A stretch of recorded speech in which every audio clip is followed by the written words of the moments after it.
everybody. This is our episode number 3 of Black, Brown, Yellow, White. And today I am very happy and excited to have our guest, Nyanchama Okemwa.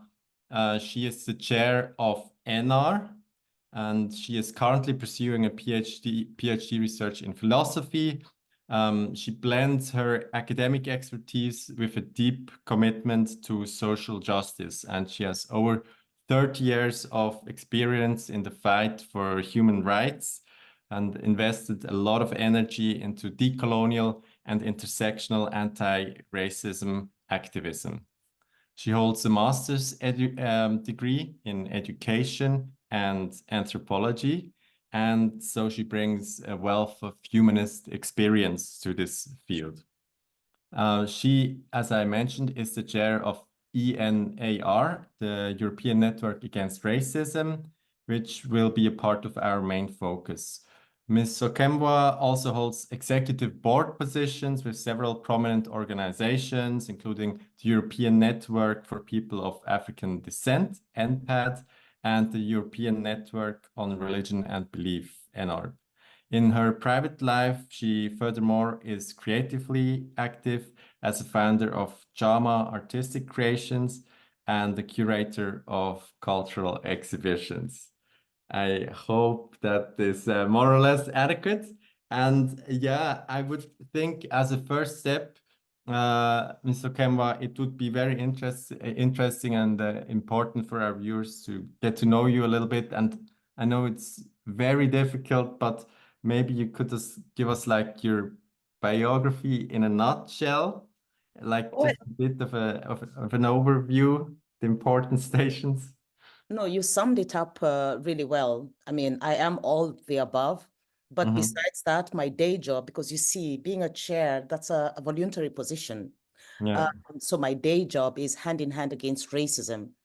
And again, hand in hand has existed for more than, 30 years. And we anchor ourselves also on decoloniality and intersectionality in our struggle against racism. I'm also a mother of 4 and a grandmother of two grandchildren. Wow. I'm almost 60 years. Very belated congratulations. Yeah. So yeah. I was thinking it would, in the same spirit, be interesting to get a brief idea of the European Network Against Racism, so just people can sort of imagine what it's all about. Yes, the European Network Against Racism is the largest anti-racism organization in Europe, representing more than 160 member organizations spread out all over Europe. And we just, as I said, like with hand in hand, also anchor ourselves on the decolonial and, intersectional aspect. And we champion, or we advocate on a European level in representing our members.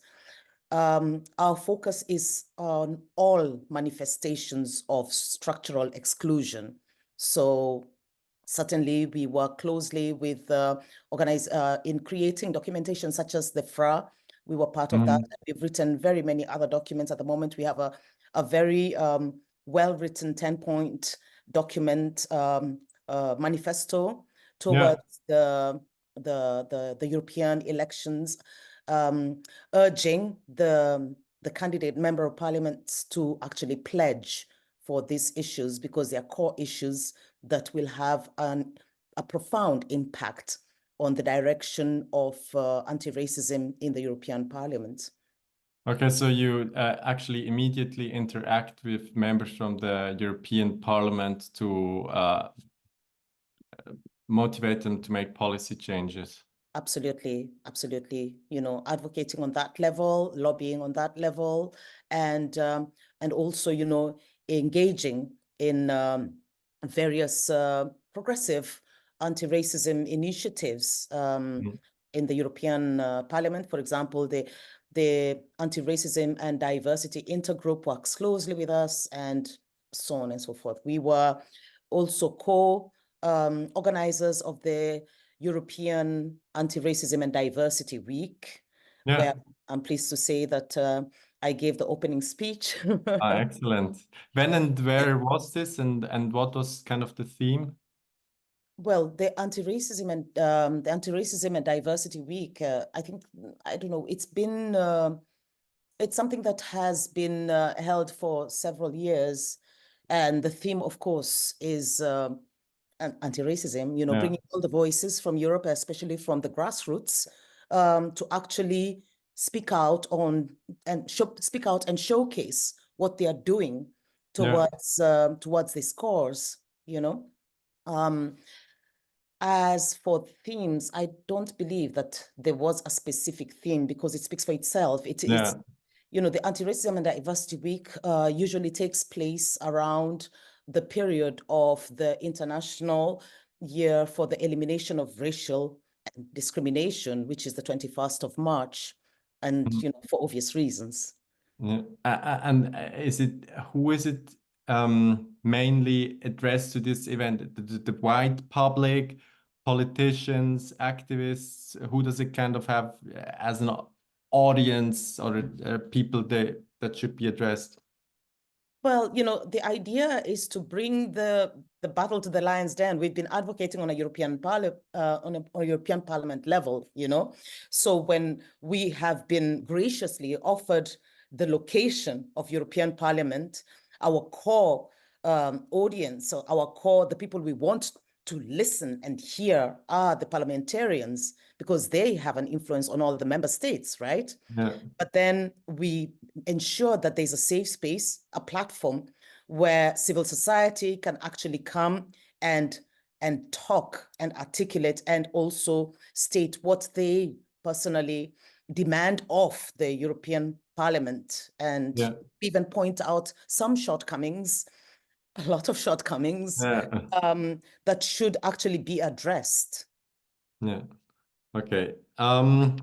So now I almost have a bit of a bad conscience, but I try to keep the structures the same for all the interviews to get the kind of a sense of how the different people view these similar issues. And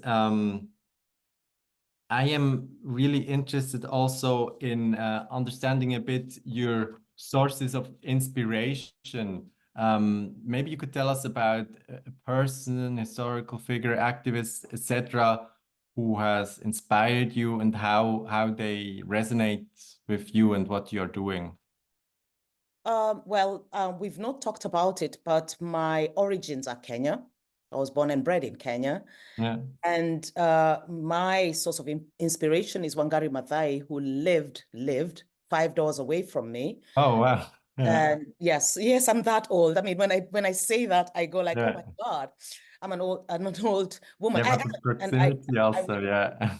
I really do embrace that. I really do Yeah. embrace that. And I really do believe in the value of, you know, transmitting the wisdom that we have amassed. And maybe if we all did that, we would strengthen each other and our youth, you know. Mm. So Wangari Maathai, as you know, is a Nobel Prize laureate, Mhm. who founded the Green Belt movement.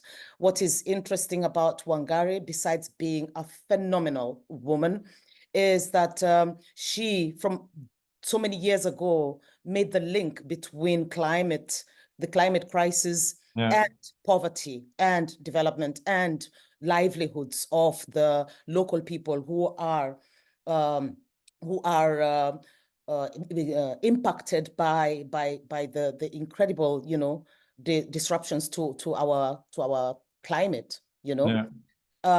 And now after so many years is when people are actually talking about climate racism, you know, Yeah. about climate justice and so on and so forth. But I am so proud that she was a pioneer, and some of the ideas that she brought up are actually resonating now. She's not being credited with being one of the earliest persons to actually speak Yeah. out about it. And pleased to know, I'm pleased to also state that the Green Belt movement is still running strong, and it's being run by the daughter, Yeah. Wanjira. So yeah, she does give me a sense of, direction and pride, and the fact that she was resilient. Yeah. She never gave up, even though Kenya is a very, very patriarchal society where Mhm. women actually don't get to to be accorded that kind of space in that kind of space in the public space. But she still did it, you know. Yeah. Also, she was very much rooted in her own, her own roots, her own cultural. She was very much inspired by her own cultural norms, and I know that one of the largest challenges, one of the largest kind of protests that that I, is really memorable to me, it was successful precisely because she adopted this. She was inspired and adopted this cultural perspective rather than the typical Western way of raising the Yeah. banners and so on. Uh-huh. It was a question of calling the mothers, the old ladies, to come up and Yeah. appeal to the children, like, we have to save our land. Mother Earth needs to be protected. It was very inspiring. For me, Yeah. even more importantly, making that link to climate racism, making Yeah. that link to the impact of this extraction, you know. Mm. Um, if I may just add on, how some of the work of the Greenbelt movement and people who are working in climate justice and climate racism, take, for example, the fact that we are slowly, and in fact, not slowly, but rapidly shifting towards electric cars as a Mhm. way of having, green energy, you know, and it seems like a very, very positive move. I mean, in a few years, maybe a couple of years, some Yeah. countries in Europe, in the West, will have, will actually insist that everybody drives, green cars, green energy Yes. cars, renewable energy and so forth. But nobody is talking about the other side of the story. It is at the cost of incredible extraction in Congo. It is at Yeah. the cost of labor.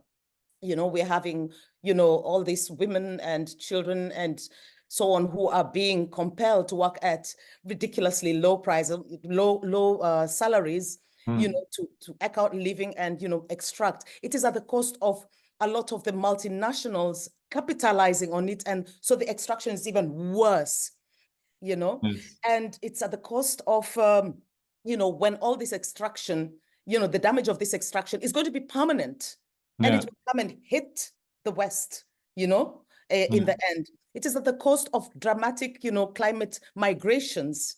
And then we find that the people who are running away precisely because of the greed of the West, so that they can have their pleasure and have their green energy, are being treated like, like, like non-humans, Yeah. with all these, Disposable. migration policies that are so insanely inhumane. So Mm. yeah, we have to talk about this. There's nothing with, everything has got a price, and we need to shift towards seeking a balance between people, planet, and profit. You Yeah. know, and we're not doing that. So Yeah. we need to always talk about what's the other side of the picture. Our comfort, our modernity, our beautiful kind of policies Yeah. are grounded, anchored upon, the disastrous policies that are being implemented in precisely the areas that are actually, that are actually the source of the raw materials that are enabling people in the other side of the world to live their comfortable lives. Yeah, it's totally paradoxical because I mean, on this one hand, presented as something that is meant to preserve the planet and humanity, etc. While, as you say, at the same time, there's these inhumane extractive activities going on. Yep. And then along the same line of the question of this inspiration, from culture, books, movies, pieces of art, is there something in the cultural realm that you think has given, that sometimes, influences you or your perspective? What do you mean by the cultural realm? I mean, I am Yeah, very like spiritual. books, movies, pieces of art, etc. Because I I am can see you're very, it seems like you're very visually oriented. Yeah. I mean, I don't like all this inane. You can see my background is Yeah. actually just my own collection. You can see Yeah. I really love women. Mhm. And phenomenal women. Not that I don't, admire what men are doing, but then there's something so graceful about my own collection. Anyway, I'm very spiritual, and Yeah. as you said, when you talked about my biography, I get inspiration from a lot, from my academic, from my academic engagement, from my activism, from my art, from my writing, Mm. and so on. But then besides that, I'm personally somebody who's very, very voraciously curious, Mm. and that inspires me a lot. And I am someone who likes to actually, do as I preach. So, for Mm. example, when I say I'm spiritual, it is precisely my spirituality that I turn to for, in moments to actually get a grasp and an understanding of what I'm doing. It's what keeps me going because, as you know, the work that we do as activists is very, very daunting, Mhm. emotionally ravaging. So many people have, dropped out because of Yeah. burnout. But I keep going. I keep Yeah. going because, anti-racism is like my fifth child, and oh my God, I've wanted to just kill one of those kids, Yeah. but you wake up in the morning and you go like, okay, child, what do we do? Yeah. Cannot I cannot afford to give up. I cannot Yeah. afford to have a burnout and to say, I cannot afford to stop Yeah. because just like with my four children, I I am tied in the hip for life, you Yeah. know? And I mean, it's very personal, but is there maybe something you can, tell us a bit about how the spirituality is a source of strength or stamina or persistence? Um, the thing is, African spiritualities have got more membership than all the doctrinal religions put together, you know? Yeah. It bothers me that they are not ecumenically acknowledged. That Yeah. is at the heart of colonial thinking. You know, what Yeah. is I mean, why is it that we are still maintaining the idea that they are satanic, that they are, voodoo, that they are Mm. witchcraft, that they are, why is there no acknowledgement that there's a depth there's a depth and an importance and a logic, and a reason why people anchor themselves upon their African spirituality. Now, what is so beautiful about African spirituality and also, just my spirituality, how it's influenced my way of thinking, Yeah. is to allow me to see how impoverished this Eurocentric way of perceiving the world in dichotomies is, you know, Yeah. the world is black or white. It is yes or no. Uh, ratio or rational or non-rational.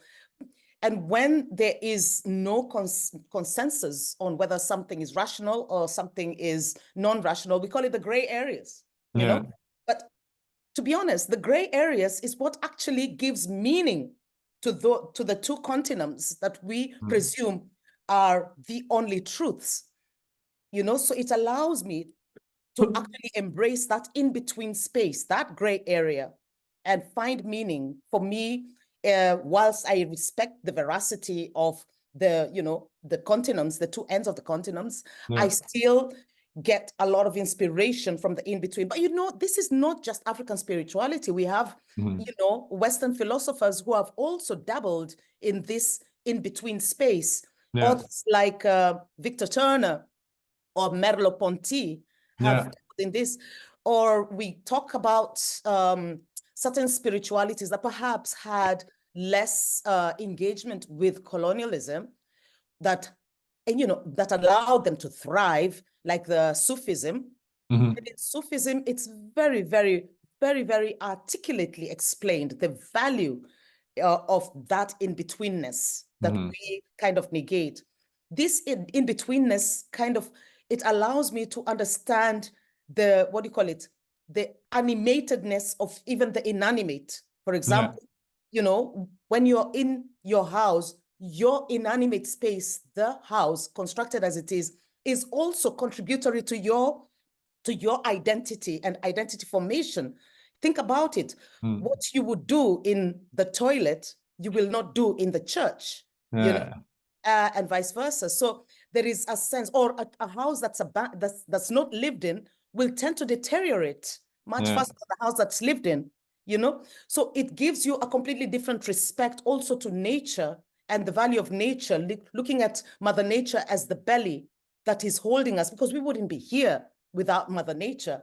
Gives you a completely different respect, and it makes you understand that we are all actually extractors, shamelessly extracting and not giving back, So there's a lot of incredible inspiration in what I do in tapping onto this African spirituality that does not necessarily negate the fact that I have also, of course, been up, brought up in academia.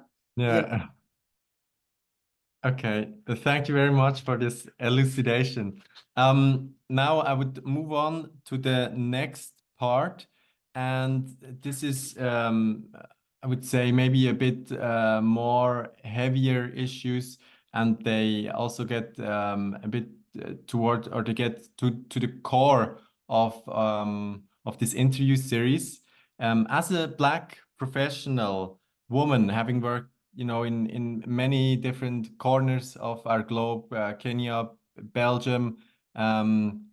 What have been your earliest experiences with racism, and in what kinds of settings, and how did it make you feel and think? That is such a loaded question that,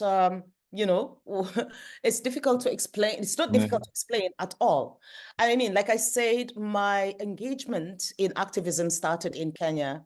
And Kenya, activism was, our anchor was actually our humanity, It was our humanity. I was in a youth group. I was in a Catholic youth group called Faida Club, and I was also in a Girl Guide. And unlike the Western perspective or vision of what it is to be in a youth group, we were expected to engage in community service. Once or twice a month, we went to clean the parks or help assist in hospitals, read to aged people or to handicapped people, and so on and so forth. So there was a sense of the privilege, embracing the privilege that one would have, like, at least, I have a stable home, at least I have my education, at least I have, of course, that can create also a sense of, what can I say? A sense of kind of hierarchies, But those hierarchies are not anchored upon, power imbalances, The fact that I feel privileged will not impact somebody's access to education. The fact that I have privilege as an educated person with a home and so on, I'm not living in the streets, will not impact somebody's access to medical, to medical, what do you call it? Medical support and housing and so on and so forth. That's not the reason. This is something I experienced when I came here to Europe. And when I came to Europe, suddenly that's when it occurred to me that my skin was problematic, that my, and it didn't make sense. It didn't make sense to me at all, because I arrived in Europe, and within 2 weeks, I was already an activist. I was already engaged as a volunteer. But those days. At what age? Sorry, at what age did you arrive in Belgium? How old was I? 20, in the 20s, in the early 20s, Okay, so on, because that's when I started also with my first no, my master's, my first master's. That was in the VUB, the Free University of Brussels. Yeah. So we were in Brussels. And I came to Brussels because, you know, my dad was kind of hired to work at the embassy, because the embassy, my dad is an immigration officer, and Foreign Affairs does not have the expertise in immigration. So what Foreign Affairs does is they will take somebody from immigration to fulfill the services. And this was the lottery, I guess, that my dad got. And this is how we came to Belgium, you know. And I continued staying here when my dad left after being here for more than 12 years, because he served three consecutive terms. And because I met my husband, the father of my children, and I continued here. And also I was then pursuing my second master's. So anyway, what I was saying is that those years, the late 80s, early 90s, development work was really, you know, white saviorhood. Oh, let's go save those people. Oh, they are so, you know, it's that was the, you know, that was the narrative. So I was not heard at all, you know. I was not seen. I was no better than a stapler, you know. And in fact, I really licked a lot of envelopes because that was my role. That was my role. But then they realized that I was quite an orator, you know. So when I heard their kind of their themes, you know, all those women, they are so poor and they are so downtrodden and they have to travel so many kilometers and they need our help. And, you know, teach a man to fish, you teach one person, teach a woman to fish, you teach a village, kind of all that was the narrative at the time. So I took it on, and if that narrative was a song, I was a star and I sang that song. So in a very short time, you know, and because I realized that if that's the only way you're going to see me, then, I mean, I don't believe in what you're saying, but then if that's what you want to hear, I will say it. For me, it was like drama. And when did you get the opportunity to change that narrative into something you were more believing in? 27 years ago, there was a huge movement, a sudden shift, a recognition that on the basis of art, actually, there was no hierarchy. There was no senior. There's a lot we could learn from Africans, just as Africans could learn from us, you know. So there was all these, you know, all these grassroots organizations actually bandled together thematically on that vision of how we are actually on the same level when it comes to art. And they called it, in Flemish, we say, Vierkant for Africa, 4 times for Africa, something like that. And it was like a mobility. It was like Black Lives Matter. There was like such an energy. There was, I mean, great organizations like Africalia, which anchors itself on performance arts, was created at that time, Africa Film Festival, and so on and so forth. At that time, that period, I was also giving the lectures to the school, my fantastic, very, very, very, very problematic lectures. And a child of, I think, the 1st or 2nd grade asked me, "Ma'am, do you know these women that you're talking about?" And it hit me like a bucket of ice water, because I didn't know any woman who looks like the women I was talking about. Not my mother, not my aunties, not my neighbors. I thought of Wangari Maathai and I said, oh my God, she would kill me if she heard me talking the way I'm talking. For me, that was my epiphany. That was my journey towards decolonization. That was my journey to learn. What are the stories I don't know? What are the voices that are being silenced? What are the visions, the spiritualities, the histories, cultures that are being silenced? What are the, you know, and then to unlearn, what are the misconceptions? What are the misconceptions? So that I could relearn another way to see myself and to see myself in the world and to see others also engaging in this habitat that we all share. You know, that whole vision, the colonial learning is actually learn, unlearn, relearn. Learn what is not being said, what is being silenced, erased, denied, you know, even lied about, and learn the misconceptions, you know, or the fallacies, and then relearn from Yeah. this to what exactly we should be. It's also, you know, over the years, a time for me to understand that I'm not just a woman. I'm not a single story. I am a woman who is a mother, who is an African, who is, you know, and so on and so forth. And slowly that whole idea of intersectionality was churning in my brain until I read the article by Crenshaw, which actually said like, yes, that's it, you know? Yeah. So how people who are actually, you know, people who are actually targets of structural exclusion can actually find themselves at different axes of structural exclusion. For example, as a woman, my experiences can be comparable to any woman in the world, white, blue, or green, right? But as an African woman, my experiences will completely different from women of Caucasian origin.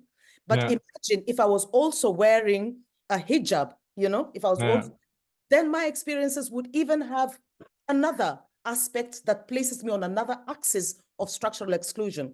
Imagine that I'm an African woman wearing a hijab who is also LGBTQ. Then my experiences again would place me on another, you know, level. So, and all this have got very, very specific impacts on who I am and my positionality, you know? So it makes you understand the value of anchoring yourself not only on decolonial learning, but also on intersectionality. Because the more I read, the more I realized that the mindset that set in motion coloniality dates back to more than 2,000 years. Yeah. You see? I mean, it's something that people, when we anchor ourselves to the geopolitical, it's a very, very impoverished way of thinking. We have to take ourselves to more than 2,000 years.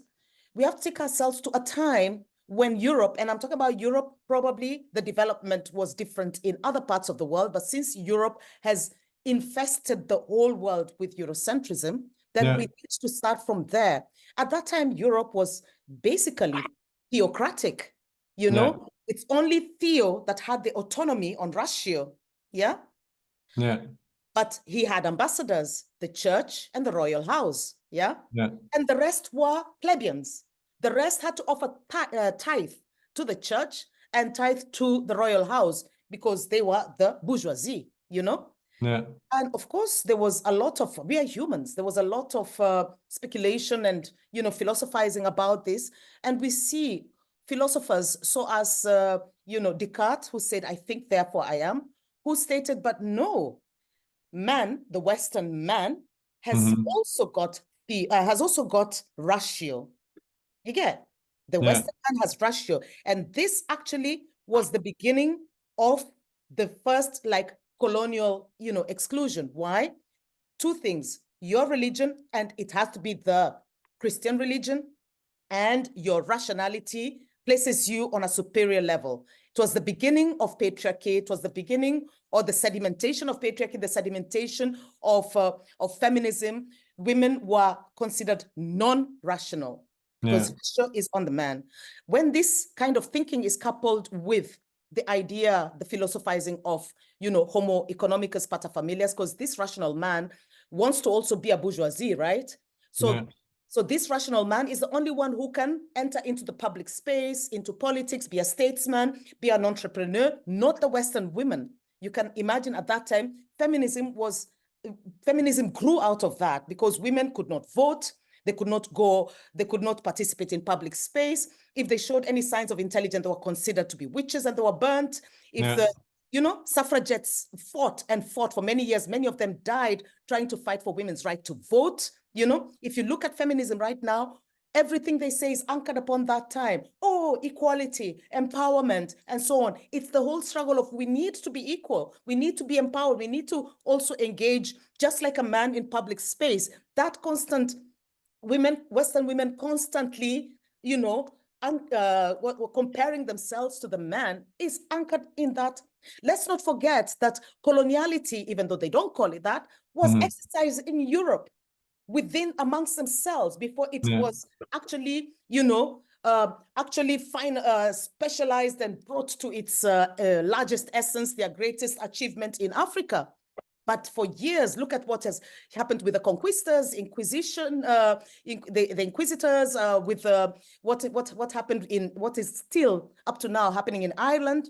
Yeah. How the British colonized Ireland. Belgium itself has been colonized several times. They will not use the term, but it has been occupied using that term.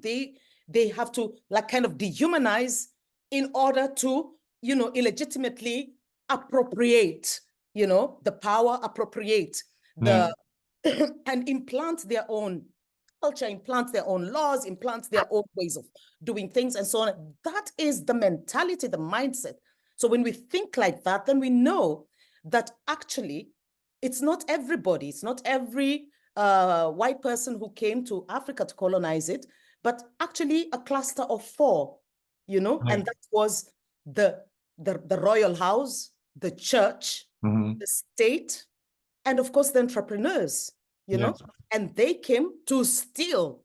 So they had to dehumanize the others, and they had to make sure that, you're not capable, because at that time also Europe was very, very poor. So they were like, those people have no religion, they have no culture, they have nothing, that wealth is lost on them. It's lost on them. They can't handle it. And they came and they took and they took and they took. They killed and killed, in Belgium, they chopped hands and so on and so. So it was a very, very aggressive, robbery, but they could not come with their loot to Europe. How could you justify it? So they use the same techniques here. And they said, we are doing it for you. Those people are animals. We are superior.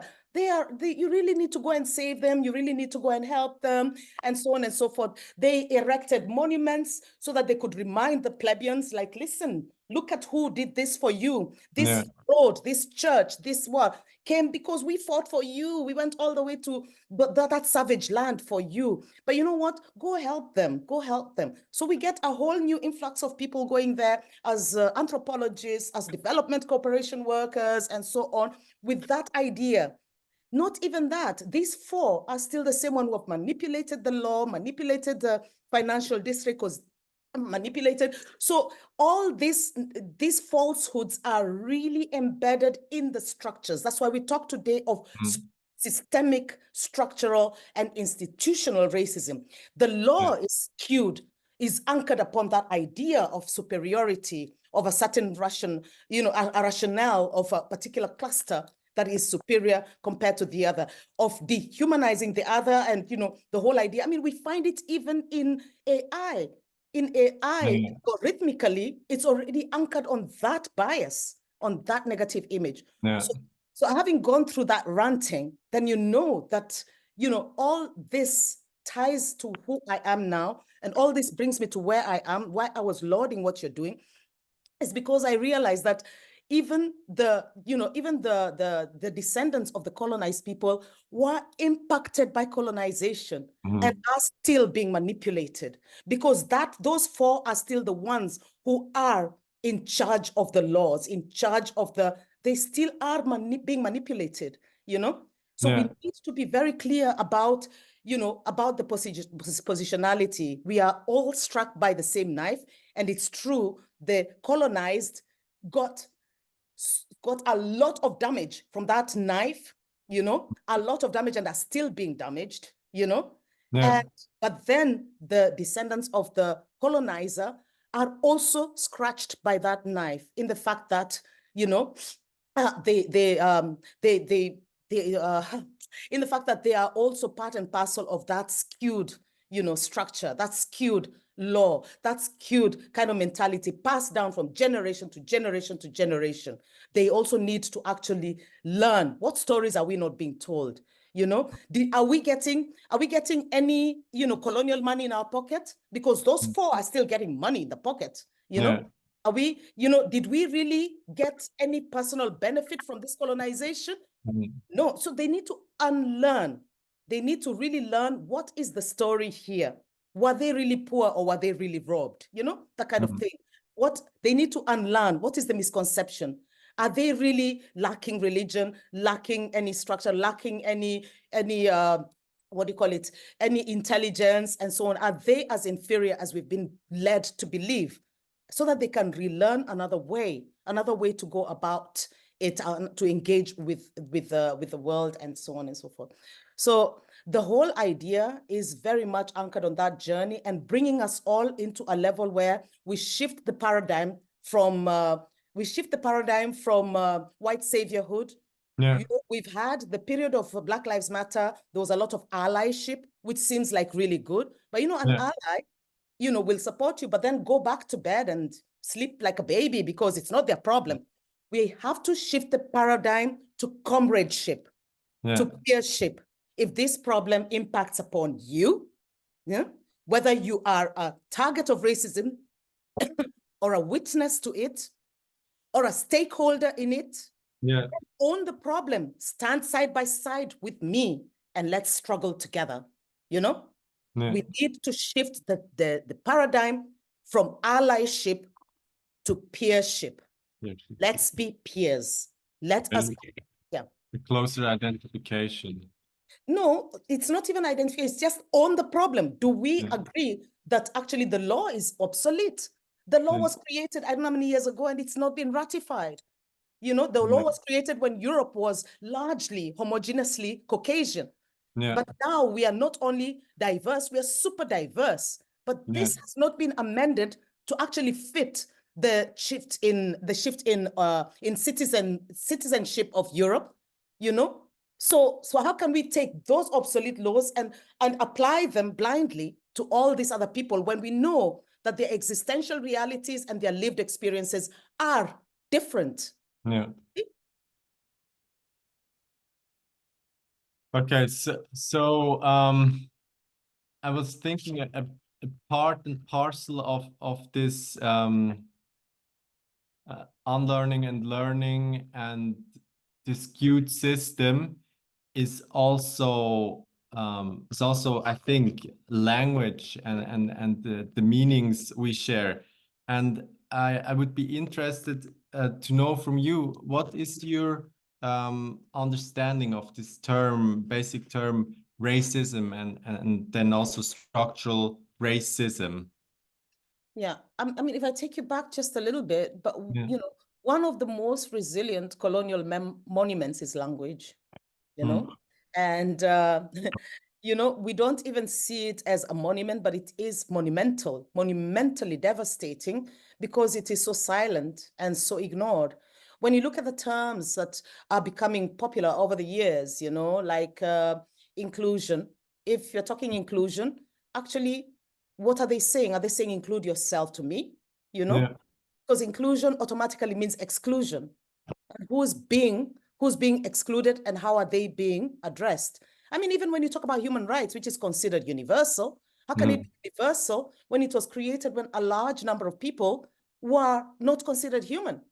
And a lot more people are falling through the cracks, not being considered human. Look at what happened in Rwanda. They were not human, otherwise they would have been saved through the human rights. Look at Palestine, idem ditto. They're not considered human. Right now, we've got about 6 genocides going on in the world. Those people are not considered human. Otherwise, we would have acted immediately, I mean, when you think about the International Day against the elimination of racism, today everyone has shortened it to the International Day Against Racism. Yeah, rightly so. It was created in 1966, following the Sharpeville massacre. You know that, yeah? Where so many people died. I can look it up, and so many people were injured. And the UN, the world was shocked by it. And that's why 6 years later, they came up with, we can't have this. We have to have an international day for the elimination of racial discrimination, right? But imagine if you have a car and it's been considered faulty. Are you going to wait 64 years before you even make an effort to repair it? In 64 years, the only thing has changed is that we have dropped the term elimination off. That's the only thing that's changed, but there has been nothing dramatic that has taken place. And it is not impossible because during Corona, where there was a lot of stereotyping of people of Chinese and Asian descent. Yeah. Before Corona was over, there were laws preventing this. Before Corona was over, there was a structural change to ensure that this was stopped. It doesn't take you know, an idiot to realize. You don't have to be a rocket scientist to realize that we are still not considered human. Certain clusters in society are not considered urgent enough for their situation to be addressed structurally, systemically, and institutionally. So when it comes to racism, people tend to kind of jumble up the meanings as per, you know, especially neoliberal thought is to kind of jumble up this word to suit their own neoliberal kind of vision. Yeah. One can start by the fact that the idea of excluding others and, you know, radiating to where you feel safe, to where you feel that you belong, is a very normal feeling. This is called racism. It's not. It's a normal feeling. Even the animal kingdom has it. Even when you look at ants, they will bunch up together with the ants where they feel safe. It's a normal feeling, you know? Yeah. So we have to start by that. Our humanity binds us or compels us to actually radiate to where we belong, where we feel like we belong, where we feel safe, and so on and so forth. Protect ourselves from what we feel might kind of be impinging upon that safety. Yes. Now, every other cluster is doing the same, and they've got a right to. They've got a right to thrive in doing the same.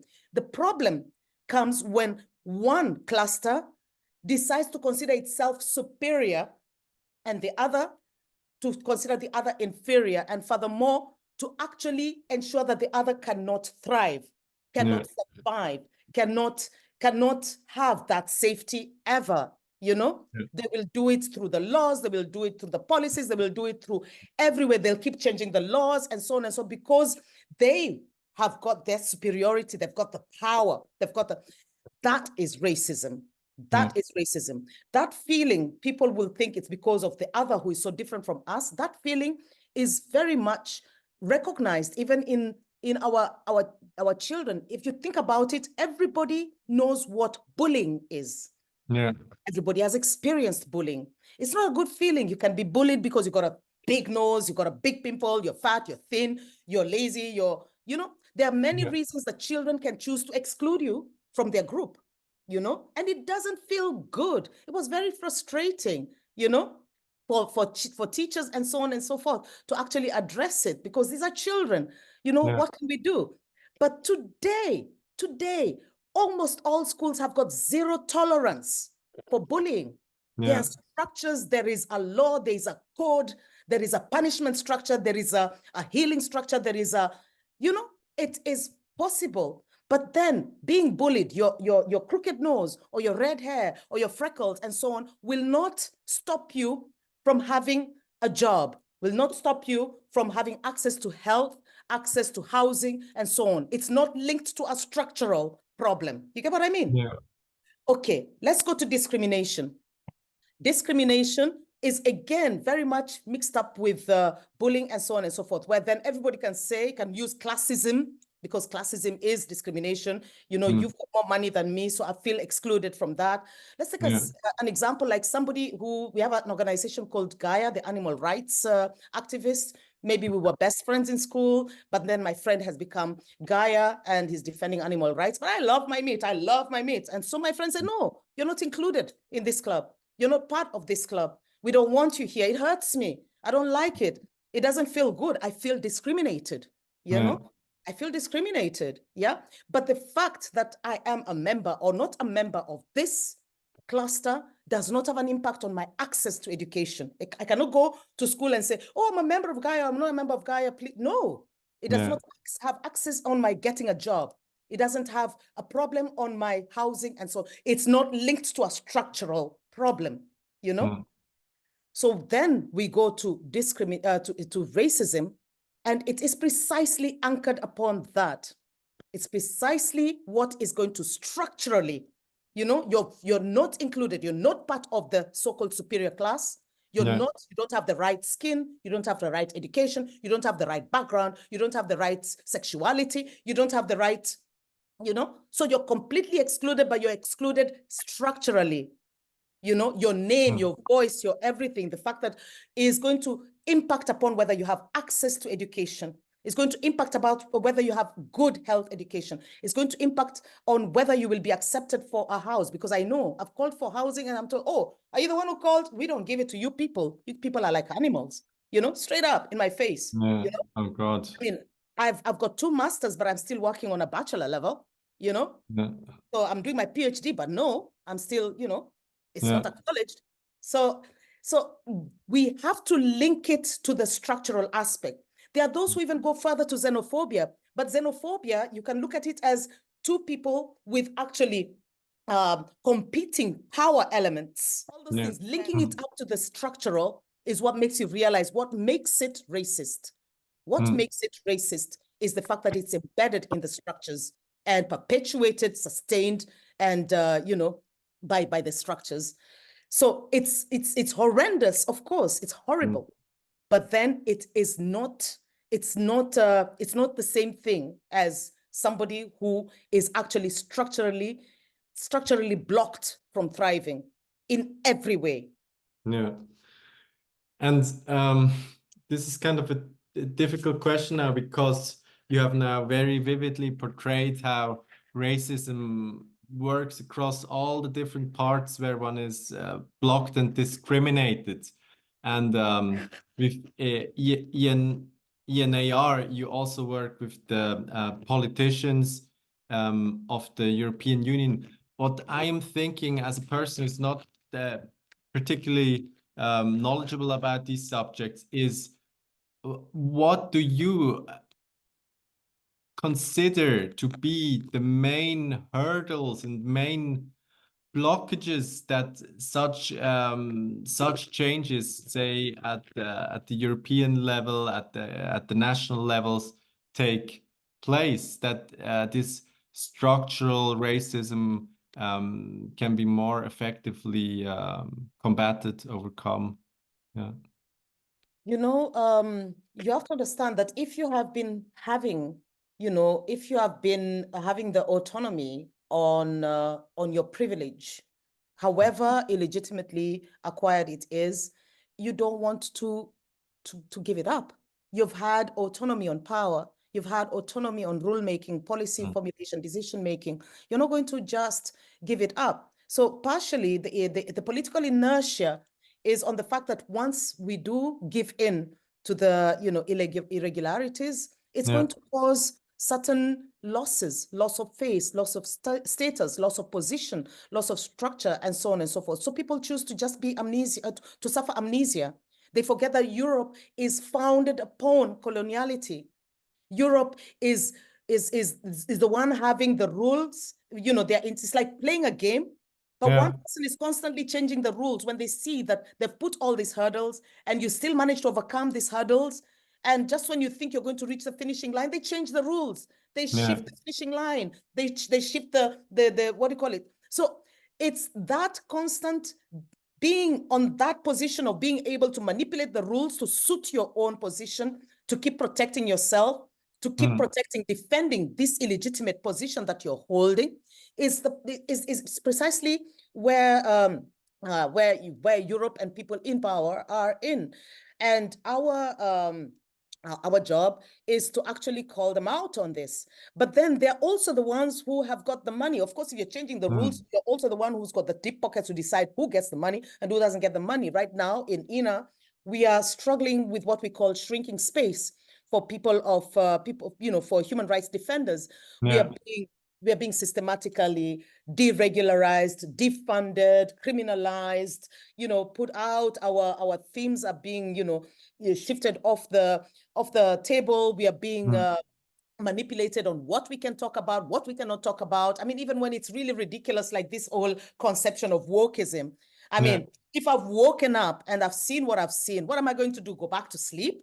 I've seen it. Even if I sleep, I will not forget what I saw when I woke up. So, really taking our terms and corrupting them into their own neoliberal and even xenophobic, mindset. So, for example, we have more and more people who have opted to become, DEI, so diversity, equity, and inclusion experts. So, and in America especially, there's this idea, well, this DEI actually stands for didn't earn it, So we are very much aware that there's constant, it's like a cat and mouse game. It's like Samson and who's that giant Goliath game, where we are fighting with our little, David and yeah, and they've got all the guns and they've got all the weapons. I mean, we don't have to look far without to look for examples. Look at what's happening in between the Palestine and Israel war. One side is fighting with rocks and the other one is constantly bombarding, shamelessly and so on. The people who should be reacting are actually giving arms to the bully. Yes, this is yeah, unbelievable things are happening there. Billions for the colonial oppressing powers of Israel. It's really it's very shameful what is happening there. But that's why we need the colonial learning. We need to go back to the fact that they were placed in the Palestinian ground illegitimately. It was Palestine that has reduced to a fraction of what it was. Palestine, the story demands that we look into, we look at it from a decolonial perspective and an intersectional perspective in order to actually understand it, but it's amazing that, even in Europe, we are being told for a long time we could not use the word decolonization, we could not use the word intersectionality, we could not use the word, racism. It had to be discrimination. That's why I'm very, very, very strong in saying, call a spade a spade. It is racism. It is racism, not discrimination. Because when you say discrimination, you open all sorts of doors for classism and, poverty and, people who are handicapped and what, bringing it down to a very kind of mediocre level that completely excludes those impacted the most by these forms of structural exclusion. Just briefly coming back to the topic of language, I think maybe this is a bit a naive take, but almost on the opposite side, on the positive side, I see this term of empowerment and taking back the initiative and the agency. So my question for you is, what do you see as empowerment and regaining agency? I do not like to use the word empowerment. I don't like to use the word empowerment because, again, like I said, language is one of the most resilient monuments. I don't like etiquettes. I don't like people who use things like black. I'm not black. I'm all shades of brown. I'm all shades of golden. And I don't like to be identified by my color. I mean, if you must make a mistake with the continent I come from. Say, are you coming from the continent of Africa or the continent of America? Because, there are people of African descent from all over the world. I mean, if you attend any of the conferences of people of African descent, you will be amazed at how, the African diaspora is spread out all over the world. So I do not like etiquettes, labels, and so on, So when it comes to the whole idea of things like empowerment, again, we are brought to that Eurocentric dichotomy. Empowerment because we are powerless. What about development? Develop to whose level? Because we are underdeveloped? Who decided that? What is power? Does it have to be power? Perhaps I've got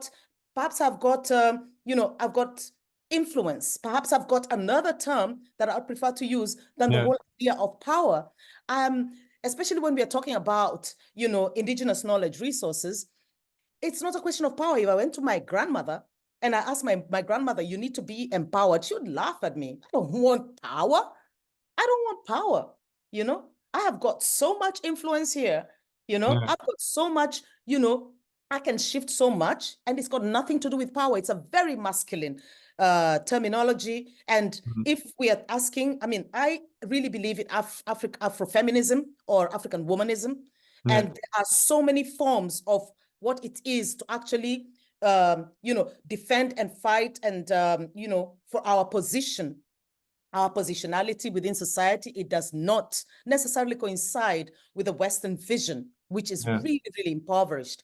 Women in my society do not want to succeed, because that's, again, a very masculine thing. We want to triumph, because sometimes even when you seem to be losing, you're actually triumphing, you know? We triumph. We need to change the terminologies and be very careful. What is this terminology framing? It is framed in a very capitalistic, Eurocentric, patriarchal context that does not in any way, cover the what do you call it? Does not in any way, or is impoverished in actually addressing the whole plethora of triumph, or the whole plethora that it is supposed, it's really narrowed down to that, capitalistic, that Eurocentric vision of power versus what? Versus disempowerment. Yeah. Success versus, failure, and so on and so forth. We need to shift from this kind of diet. So I don't use this, and I don't believe that countries such as ex-colonies need to be empowered. They are already, they've got their own, source. They need to be awakened. They need to realize what it is that they have. There are many people who've written about the what do you call it? That actually the triumph, the energy is in the commons. They use the word power for lack of better word, but power is actually in the commons, not in the 1% that is actually manipulating and ruling the world. It's in the 1%, but they are not aware. They are made to scatter around. They are made to, and the rules are being changed. So many ways in which you can say, like, wait a minute, bottom line, who put them there? We just blindly go vote for them, put them there. We go vote for them, and then we come back and cry, I mean, in Kenya, for example, it's the first time that a presidential candidate just said point blank, I'm going to rob you. I'm an egoistic idiot, because he said, I'm a hustler. You just look at the dictionary. What's a hustler? And you know what he's doing now? He's hustling. He's hustling, but he said it. He didn't lie. He voted for him because he was a hustler. Yeah, there was a guy like that in the US too a couple of years ago. Trump? They've become very blatant, the politicians, especially, I think, on the right side of the spectrum. So I would like to perhaps shift the interview to the level of global. I didn't know exactly how to name it. I just said global culture and awareness. And so in terms of stuff that has been presented in the mass media as let's say impactful.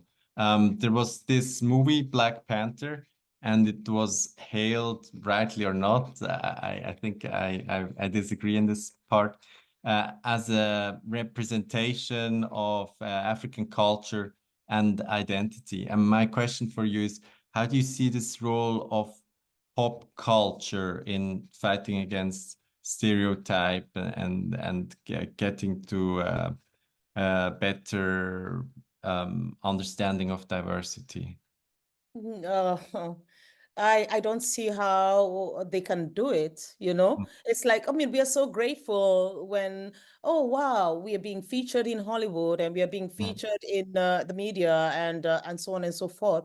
So until, people in pop culture realize their own, colonial blindness, their own kind of how they are impacted by it, until they can actually, learn, what are the voices, what are the ways, for example, when you dare to imagine that one film will capture a continent, a continent. I mean, how arrogant to actually homogenize Africans. How arrogant to take something from the South, something from the East, something from there. Oh yeah, wow, done. You know, it was a fun thing to say, and that was it. But it's not a historical document. It's not a historical representation. And if anything, it's a very romanticized, idea. I mean, I would have liked more honesty, Yeah. For example, if we think about it, the whole idea of the skewed kind of economics, Africa is called poor, yeah, continent, and yet the whole world relies on Africa, just think about it. The whole world is everything, all economies, most of them are actually relying on Africa. So what do? They go to Africa and they tell Africans, you guys, your money is useless money and so on and so forth. And they're coming with paper money that's not backed. African money is backed by our diamonds, our gold, our oil, our natural resources. But they say, no, your paper is paper money. You have to devalue your paper money. But now we're going to buy your gold with your paper money. I mean, think about it. I come to you with monopoly money, and then I take your gold and so on. And now my paper money is getting stronger with the things that I've taken from you at a cheap price. At a throwaway price, in fact. Oh, and then I say, oh, you know what? I'm going to give you loans and you're going to pay me back. But it's our loans. It's our money. Yeah. So, I mean, there are so many levels in which it is ridiculous. It is just so ridiculous. The global, we have to really, think global, but act local and realize that whatever the global is has got very, very real consequences on the local. And it's very much can actually be explained, in very rational ways. Put it in a way as if you're talking about just a family, and somebody comes to your house and convinces you that, you've got no food. They've come to your house, they've got nothing. And then they take all your food and then they make you buy from them the food that they've stolen from you, Yeah. I mean, it's just ridiculous. And they're still doing it. And it's like, I would like that kind of movie. Show us how foolish it is.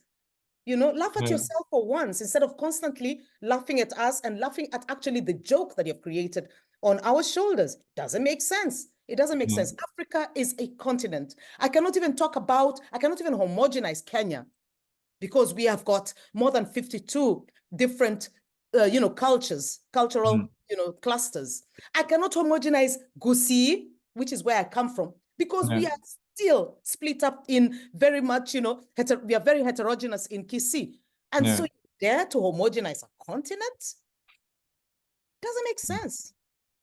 Yeah, I also personally thought I mean, I couldn't get myself to even watch the movies, that movie, but I thought it was, overblown, especially one doesn't get the sense of like where the challenges lie, obviously, because it's this fantasy world, like. And staying at this global level, considering that these 2020 global protests sparked by George Floyd's death, there was the phrase Black Lives Matter that became this global rallying cry, and there were many protests. How do you assess the impact of on public consciousness of a movement like this?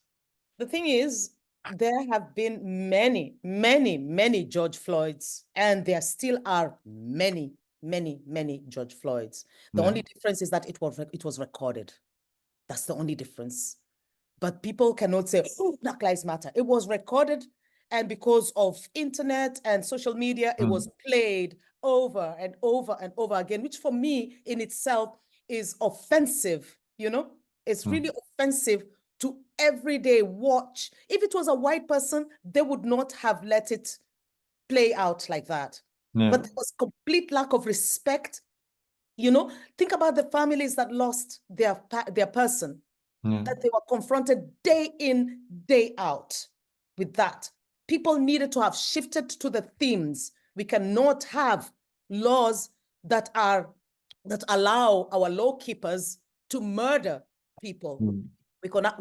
They should have shifted to the themes. They should have known that the fact that we had all these protests indicates that it is very much recognized. Ethnic profiling and, police violence is a problem. My own son was profiled because we were protesting against blackfacing, and he was very vocal about it. And immediately after that, he started being, caught by the police, questioned by the police, controlled by the police, and so on and so forth. And one day I remember we were having dinner, and it's so funny, he had a bat call. So I was like calling and saying, hey, I could hear him trudge, and suddenly, baff, loud silence. And I didn't hear from him. What happened is the police knocked him unconscious with a baton on the nose, just like that. Because I was listening. There was no talking. There was no who are you. It was like, pop. And that kind of hitting, it's either death or unconscious. Yeah. They're trained for that. Right at the nose. Another police hit him at the ankles. It was really tackling a murderer. You can look it up. It's a tackle that is very much used for aggressive criminals and so on and so forth. Yeah. So my son is then, taken to the jail and put in the jail in his unconscious states. He came to in the morning, and they didn't explain to him. They said, okay, you can leave. He said, yeah, but what happened? He says, yeah, it was an affray. You were drunk and disorderly. He says, yeah, but I was not drunk and disorderly. I mean, he just had dinner with me. Yeah. You were drunk and disorderly. So what happened? A couple of days later, he got a fine for being drunk and disorderly, a fine for being transported from the spot where he was hit to the jail, and a fine for cleaning up all the blood in the cell. That's how much he bled. Yeah. So that was almost 300 euro that he had to pay. Yeah. And then at some point they must have realized, because they took his phone. They must have realized, oh my God, somebody was listening. So they pulled him to the cells without telling him. They called him to a police station without telling him why he needed to go to the police station. He was just summoned. When he got there, he realized that it was an intervention. It was like a replay, a reenactment of the whole thing. He's supposed to have been told, this is what we're going to do, bring a lawyer, and so on. So my son comes to the police station. The perpetrator, the judge, the jury, everybody is wearing the same uniform. Yeah. Because they're all policemen. Yeah.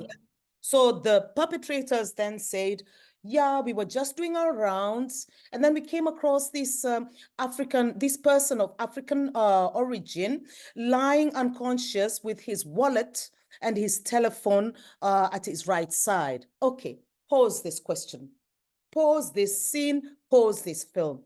And then you took him to jail? This is outrageous. And then you charged him? And on top of that, they assume, because that's what they assume, Africans are right-handed. My son is left-handed.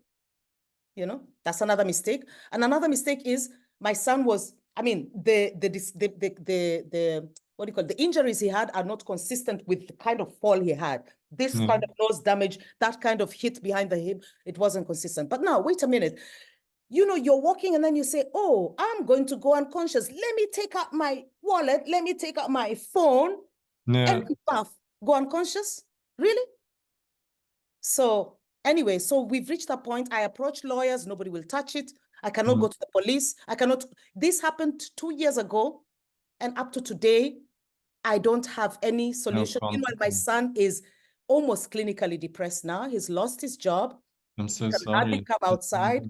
And so on. It's not even that. I'm even worried. I'm even having second doubts about my other son who committed suicide in 2017. So when I'm doing these things, I know they are real. We are not sure, because my son did not hang himself. He actually was in his knees. The thing upon which he put the rope was shorter than him. It's like hanging yourself on a radiator. So yeah, I know from experience what George Floyd experienced. I know that Black lives do not matter. I know. So when I do this, and when people do this in South Africa or in Kenya or whatever, they know that Black lives do not matter. And we are telling them they do. So yeah. Bring it on. It's not about the Americans. It's just about it was captured. It was captured. Because don't forget that a couple of days before, after George Floyd Breonna was killed, you know, and few other, I mean, it's just continuing, just keeps continuing, you know. The worst thing now is that people don't give a shit. We've just finished, you know, what do you call it? There's been a case of a student who was murdered during a hazing by fellow rich students. And they've just been, they are students of, you know, the plus ones, the lawyers, and so on and so forth. I don't know if you've heard of Sandadia. And you can look it up if you want. It's very, very depressing to see how he was murdered. So, you know, because of hazing, but even more, in fact, he was murdered twice because afterwards, these children, this youth who killed him were protected completely by the law. Nobody would, they were completely protected. And finally, when, you know, there was after a lot of protests and everything in Belgium, there was a court case. They were also protected by the law. So they got out of it with maybe community service. Finished. But Sandadia is dead. So this horrible form of racism just totally undermines what the state is for, protecting the citizens and the, yeah. That's what I mean by structural. There are even, I mean, even if the judge wanted to give a stronger sentence, there is no law he could anchor himself upon. You see, even if the university where Sandadia was murdered wanted to change they cannot. It's anchored upon structurally, systemically, it's anchored upon that. So that's what I mean. You know? So when it is in the structures, it is a structure. If you have a structural problem, like for example, murder or crime or whatever, we work to make sure that we have a law that actually captures it. When we see that this particular law is not, you know, is too impoverished to cover, we go and ratify the law and make sure that it does. But how many years can it be pointed out that the Western law system, the Western financial system, the West is completely blind to the realities and existential realities, and lived experiences of certain clusters in society. And it has not been ratified. If anything, it's only being made worse by such neoliberal things as don't talk about racism, don't talk about, you know. No, let's talk about it. Let's talk about it. Let's really talk about it, you know? Yeah. Okay. I'm